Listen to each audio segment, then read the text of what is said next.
You ever watch an expert juggler and he's got like 9 balls in the air and you just can't figure out how he isn't dropping any of them or like knocking them out of the air with each other? And you just kind of sit there with that silly gaping mouth grin wondering how the impossible has been made possible? Yeah, that's me watching an Avengers movie.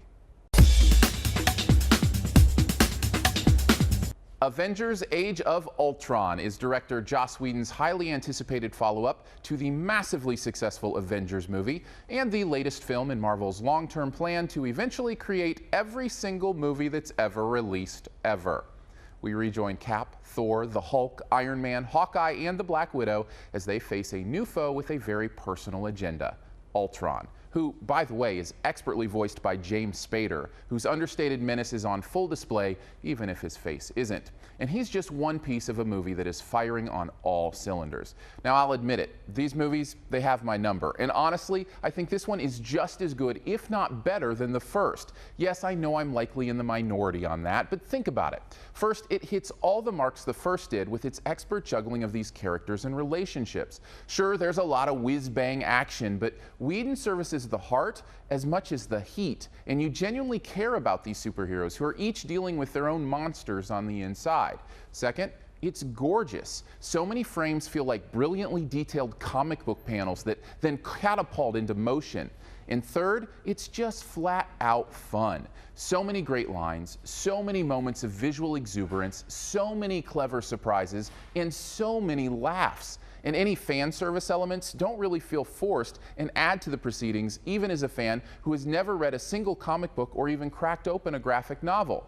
But the best thing for me, the density and the rhythm. Now, what I mean by that is this movie takes so many swings at so many things and connects on almost all of them. Whedon just has such a great grip and knows when to vary the pace and tone so that the audience is always in the palm of his hand. He's got so many balls in the air, and yet somehow almost none of them seem to hit the ground.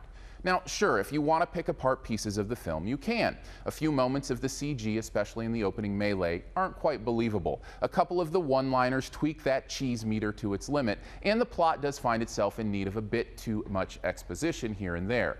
But what makes these Avengers movies so incredible is not that they're perfect. It's that they do so much with such a high level of difficulty, and somehow the vast majority of it works. Watching Whedon do these movies is like watching Jordan in his prime. Even though every shot doesn't quite fall, the way he plays and with the amount of the shots that do go in, you can't help but be impressed and entertained by the talent and spectacle of it all. Overall, Avengers Age of Ultron is the best example of the genius of Marvel's strategy. Even if it has a few hiccups, it's hard not to leave the meal without finding something amazing to feast on. I say, you can't spell Avengers without a capital A.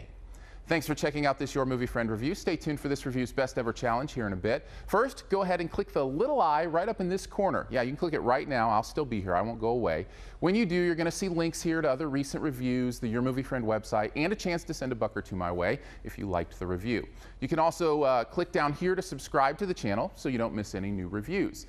And now on to this review's best ever challenge, where you name the best ever in a particular category and also try to identify my choice. What is the best James Spader movie ever?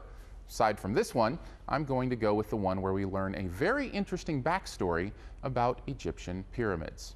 Drop your own answer and a guess at mine in the comments, and the first person to guess mine does get a point. Thanks, and here's 5 extra seconds to hit subscribe.